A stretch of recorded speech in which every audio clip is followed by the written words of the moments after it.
Hello everyone, so today's lecture is about our real depth and apparent depth. We have seen that the bottom of a tank filled with water appears to be raised. या फिर कोई भी अगर आपने coin रखा है, मान लीजिए in a cup of water glass रखा हुआ है, तो उसमें कॉइन अगर उसके बॉटम में पड़ा है तो आपको ऊपर से देखने पे वो कैसा नज़र आएगा कि वो आपकी तरफ ज़्यादा दूरी पे नहीं है, बिल्कुल पास पे ही पड़ा हुआ है आपके। ओके, वो रेज्ड जैसा आपको नज़र आएगा कि आपसे कम डिस्टेंस पे नज़र आएगा, तो इसे कहते हैं अपरेंट डेप्थ। और रियल डेप्थ क्या होती है इसके बारे में अभी हम डिस्कस करते हैं। ऑलराइट, इसके लिए हम ये रे डायग्राम बनाएंगे।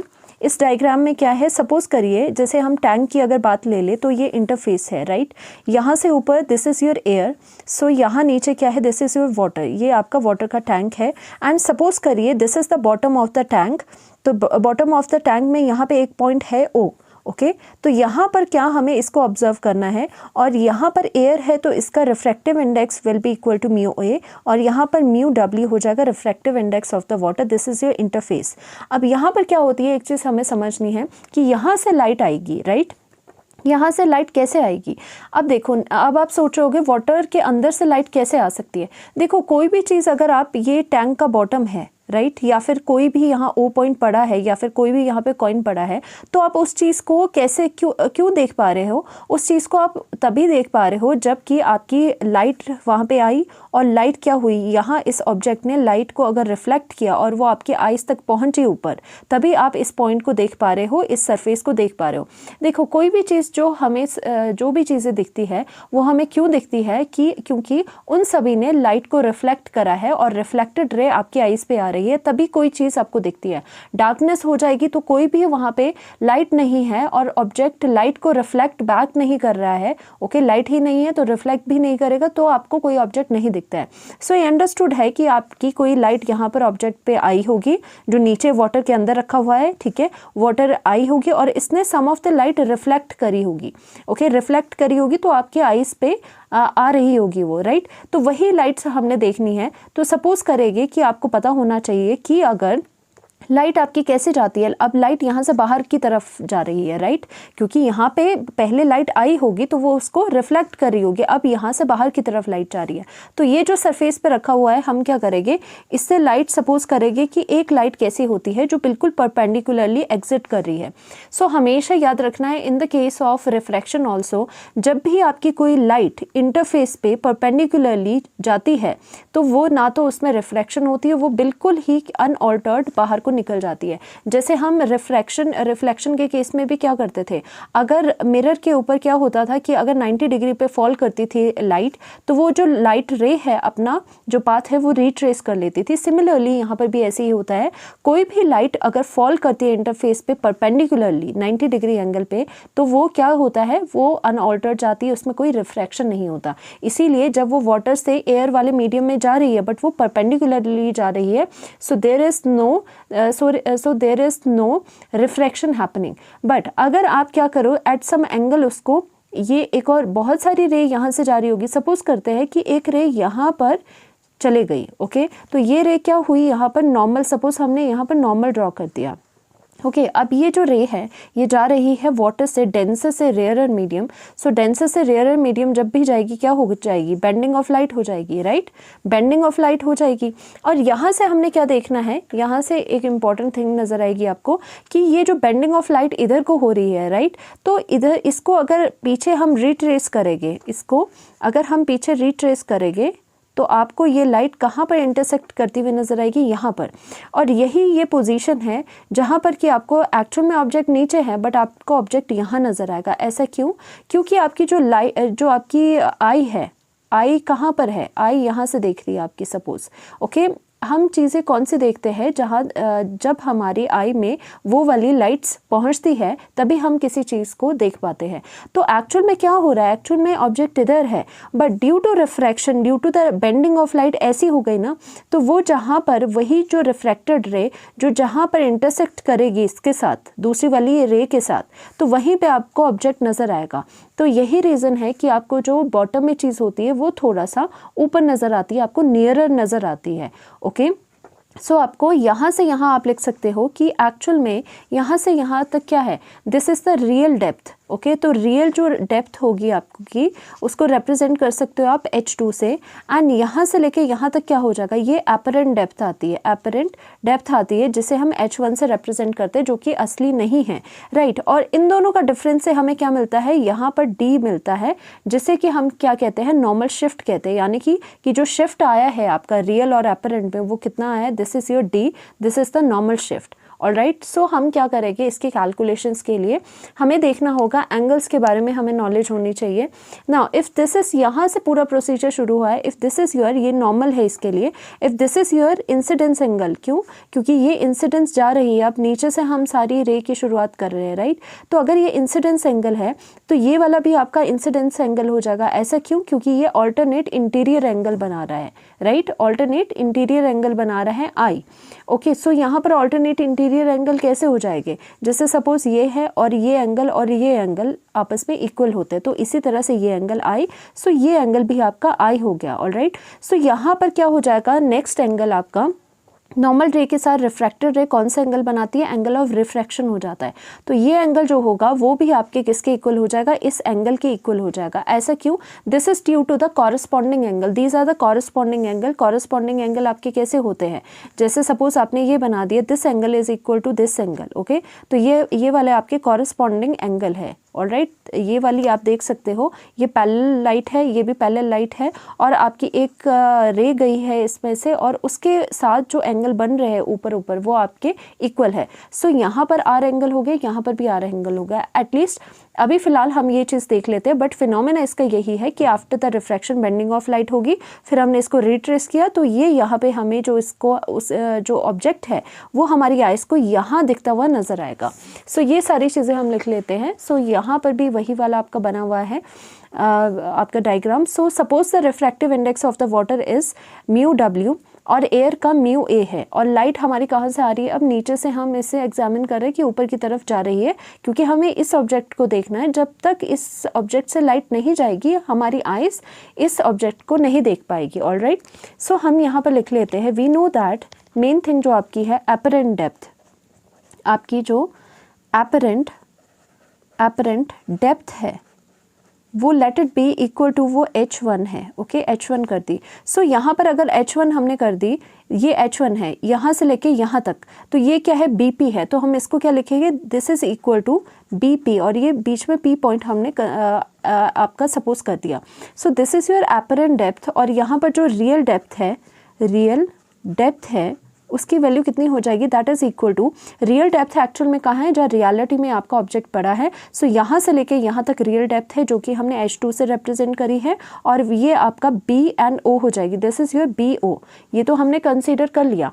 नाउ योर d भी तो हमारा था, d कितना था, d था यहाँ से लेके यहाँ तक डिस्टेंस, एक्चुअल में ये क्या था, this is your normal shift, this is your normal shift कि कितना शिफ्ट हुआ है, and this is equal to your PO, और ये आपके PO के इक्वल है, ऑलराइट। सो नाउ क्या कंसीडर करेंगे, we have to consider the triangles, या फिर स्नेल्स लॉ लगाना पड़ेगा, बट यहाँ पर हमें एंगल्स भी बताने पड़ेंगे। अब एंगल्स भी बता देते हैं हम, क्या क्या किया है हमने। नाउ एंगल जो हमारा BPA है इज इक्वल टू, BPA देख लो, BP और जो आपका A है that means r angle is equal to किसके इक्वल हो जाएगा, एंगल CAN, ओके, CAN के इक्वल हो जाएगा। CAN आपका कहाँ पर है, अब CA और N के इक्वल है, दैट मीन्स वो किसके इक्वल है, एंगल ऑफ रिफ्रैक्शन के इक्वल है।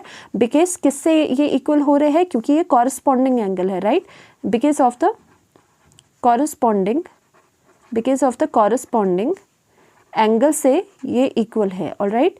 सो यहाँ पर क्या हो जाएगा, नेक्स्ट केस में जो एंगल ऑफ इंसिडेंस है उसके लिए बात कर लेते हैं कि एंगल जो आपका BOA है is equal to angle OAQ हो जाएगा, that is equal to angle of incidence. और यहाँ पर एंगल ऑफ इंसिडेंस क्यों इक्वल है, ड्यू टू, देखो यहाँ पर क्या है, दोनों अल्टरनेट इंटीरियर एंगल्स है। So we will write alternate due to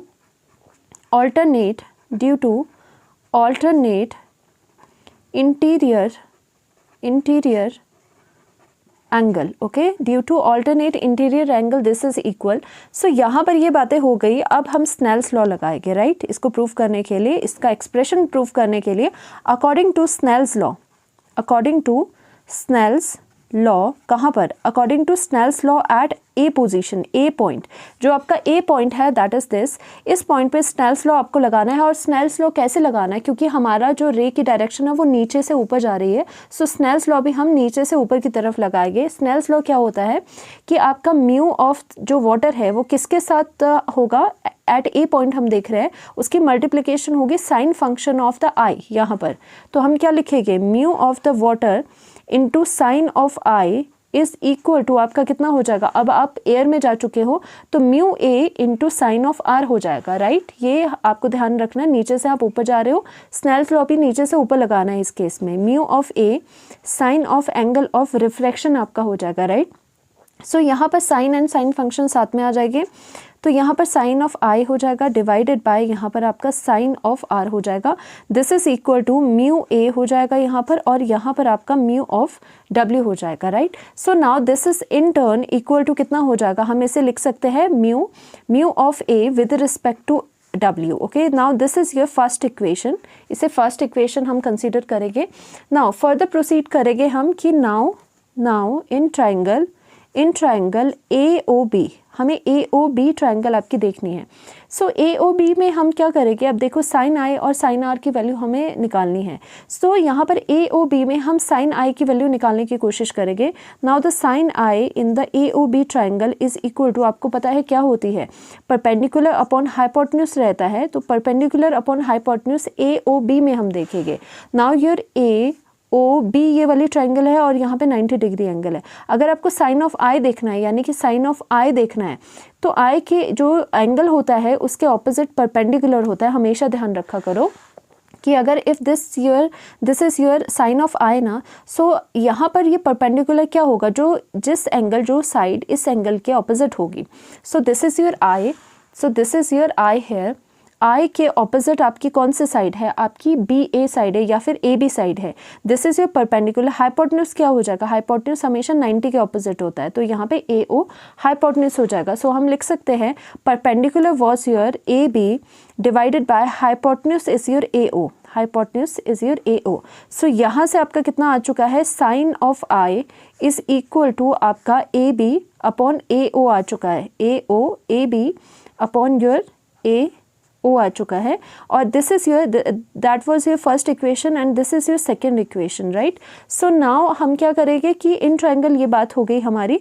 now in another triangle, in triangle APB आपका जो साइन ऑफ आर होता है, sine of r is equal to, ये भी आपका परपेंडिकुलर अपॉन हाइपोटेन्यूज हो जाएगा, इज इक्वल टू APB को चूज करना है हमने। नाउ योर APB कहाँ है, A है और यहाँ पर P है और यहाँ पर B है, दैट मीन्स ये स्मॉल ट्राइंगल और यहाँ पे 90 डिग्री है। सो साइन ऑफ आर हमें देखना, आर यहाँ पर है, आर के ऑपोजिट आपका क्या होता है, परपेंडिकुलर होता है। तो अगेन परपेंडिकुलर क्या है आपका यहाँ पर, AB is your perpendicular. Hypotenuse अब हमें देखना है, हाइपोटेन्यूज क्या होता है 90 के ऑपोजिट, 90 के ऑपोजिट आपका क्या है, PA है, तो PA इस ट्राइंगल में आपका हाइपोटेन्यूज है। Now this is your PA, so this is your sine of i, sine of r sorry is equal to कितना आ गया, in turn is equal to AB divided by PA हो जाएगा। Now this is your third equation, alright, this is your third equation. तो 3 equations हमारे पास आ गई है। Now we will conclude from these 3 equation, from you have to right from first second and third equation we have, हमारे पास क्या आ जाएगा कि आपका ये वाली जो चीज़ है mu AW is equal to sine i upon sine r है। फिर यहाँ साइन आई की वैल्यू ये पुट कर दो, यहाँ साइन आर की वैल्यू ये पुट कर दो। So we will get mu of A with respect to W is equal to sine i की वैल्यू हमने पुट कर दी AB upon AO divided by, और हमारा यहाँ पर साइन आर की वैल्यू कितनी है, AB अपॉन PA, ऑलराइट। सो यहाँ से AB कैंसिल हो जाएगा, AB हम ऐसे भी कर सकते हैं म्यू A, और यहाँ पर AB कैंसिल आउट हो जाएगा और ये रेसिप्रोकल में ऊपर चला जाता है, तो आपकी वैल्यू कितनी आ गई, अब कर भी सकते हो अगर नहीं पता चल रहा है, AB अपॉन AO इस तरह से इनटू ये रेसिप्रोकल में ऊपर चला जाएगा, PA अपॉन आपका AB हो जाएगा, AB आपका कैंसिल आउट हो जाएगा, mu AW is equal to आपका PA अपॉन AO आ चुका है, राइट, PA अपॉन AO आ चुका है। अब यहाँ पर हमें क्या करना है कि वैसे ये जो सारा सिनेरियो है इसमें आपको नज़र आ रहा होगा कि ये बहुत वाइड है, ये ए पॉइंट एंड बी पॉइंट आपको काफ़ी दूर नज़र आ रहा है, बट एक्चुअल में क्या होता है, आपकी जो आइस है, आइस के थ्रू जो आपकी रेस अंदर जानी है, देखो आइस आपकी कितनी छोटी है, तो रेस भी जो जा रही है वो नैरो जा रही है ना। यहाँ तो हम जस्ट आपको क्लैरिफाई करने के लिए इसको इतने डिस्टेंस पे दिखाते हैं। एक्चुअल में क्या होता है, एक्चुअल में ये इस तरह से हो रहा होगा आपका, एक्चुअल में आपका यहाँ पर इंटरफेस होगा, यहाँ पर अगर ये नॉर्मल हुआ यहाँ से और यहाँ से ऐसा जा रहा होगा, बिल्कुल छोटा सा ऐसा जा रहा होगा, ऐसा और ऐसा जा रहा होगा, राइट। सो दैट मीन्स ये जो एंगल ऑफ इंसिडेंस है it is very very small. आपको ये वाइड करके दिखाया गया है, बट ये this is very very small, और यहाँ पर आई जो है वो इतना ही कैप्चर कर पाती है, तभी आपको कोई चीज़ दिखती है। सो दिखाने के लिए ये फार अपार्ट है, but these point, b point यहाँ था, ए पॉइंट यहाँ था, these are very very closer to each other, और i angle of incidence is small, very very small. तो हम क्या करेंगे, हम ये कर सकते हैं कि जो ए है, a is very closer to the b, तो इससे सारे सिनेरियोज हमारे चेंज हो जाएंगे अभी। सो हम क्या लिखेंगे कि we know that now point, now as point A is very close to B, okay, कि हमारा जो A पॉइंट है वो B पॉइंट के वेरी वेरी क्लोज है। सो वी कैन राइट कि आपका योर जो PA है वो कैसे हो जाएगा, वो सिमिलर हो जाएगा PB के। दैट मीन्स जहाँ जहाँ आपका A है, A की जगह आप B लगा सकते हो, B की जगह आप A लगा सकते हो, right. So PA is equal to PB, और आपका जो AO हो जाएगा दैट इज़ इक्वल टू कितना हो जाएगा, BO, similar to the BO हो जाएगा। दैट मीन्स जहाँ आपके AA है वहाँ आप BB लगा सकते हो, बिकॉज हमने ये कंसिडर करा है, क्योंकि एक्चुअल में होता है जो ये A पॉइंट है, B पॉइंट है, वो बहुत फार अपार्ट नहीं है, these are very very close to each other in such a way कि उनके बीच का जो डिस्टेंस है वो ऑलमोस्ट मिनिमम है, तो उसको एक पॉइंट की तरह हम कंसीडर कर सकते हैं। ऑलराइट, सो इसके बाद हम क्या करेंगे, यहाँ पर we will write AO is similar to the BO। So हमारे पास जो वैल्यू आ गई यहाँ पर वो कितनी आ गई, A की जगह B लिख लो आप, W mu A is equal to कितनी आ गई आपके पास, PB डिवाइडेड बाय, और यहाँ पर कितनी आ जाएगी, BO हो जाएगी। ऑलराइट, सो यहाँ पर ध्यान देना है PB आपका क्या है। अगर आपने देखा होगा PB is your apparent depth जो H1 है, और BO आपकी क्या है, रियल डेप्थ है जो H2 है। सो हम यहाँ पर राइट डाउन करेंगे, this is equal to, so now this is equal to W mu A is equal to your PB आपका क्या हो जाएगा, यहाँ पर H1 हो जाएगा, ठीक है, H1 हो जाएगा, डिवाइडेड बाय ये आपका क्या हो जाएगा, H2 हो जाएगा। तो इन टर्न एक्चुअल में ये है क्या, is equal to real depth है ये आपकी, okay, no not real depth, अभी हमारा आंसर नहीं आया, ठीक है, अभी इसको हैंग ऑन करेंगे। एक्चुअल में हमें क्या है, हमें जो ये म्यू है वो हमें कैसे लाना है, वो हमें यहाँ पर अभी एयर का है, हमने लाना है यहाँ म्यू किसका, वाटर का लेके आना है। सो हम क्या करेंगे, due to the principle of reversibility we know that कि अगर हमें इससे उल्टा लिखना है, दैट मीन्स W mu A is equal to कितना होता है, 1 अपॉन, अगर हमें इसे ट्विस्ट करना है म्यू W A हो जाता है। ऑलराइट, सो बिकॉज आपका रिलेशन ये आपको पता है, सो इसकी जगह हम ये वाली चीज़ पुट कर सकते हैं। सो हम कैसे राइट करेंगे, this is 1 upon A mu W is equal to H1 divided by H2।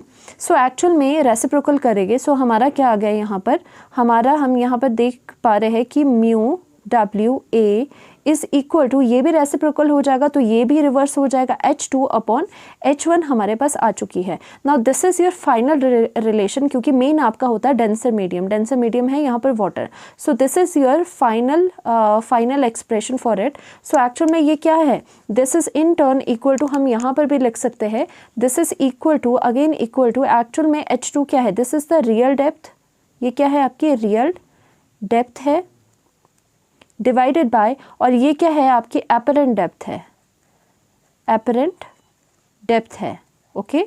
This is the apparent depth. So finally आपका फॉर्मूला कुछ इस तरह से हो गया है। ये वाला फाइनल आपका फॉर्मूला है कि आपकी जो real depth upon apparent depth होती है वो आपका mu of W, that means water के इक्वल होती है।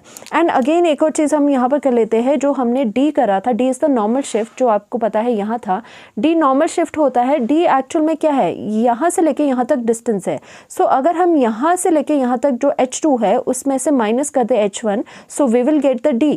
सो वैसे ही हम यहाँ पर क्या करेंगे कि एपरेंट D के लिए, that means the normal shift के लिए हम क्या कर सकते हैं, is equal to real depth, it is the real depth minus apparent depth,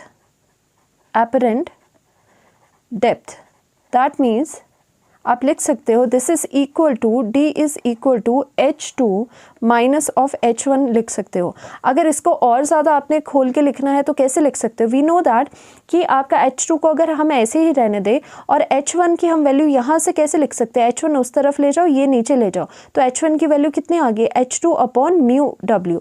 तो now D is equal to, D कितना आ गया, is equal to H2 minus यहाँ पर भी कितना हो गया, H2 upon mu of W। Okay, a हमने नहीं लिखा, अंडरस्टूड है।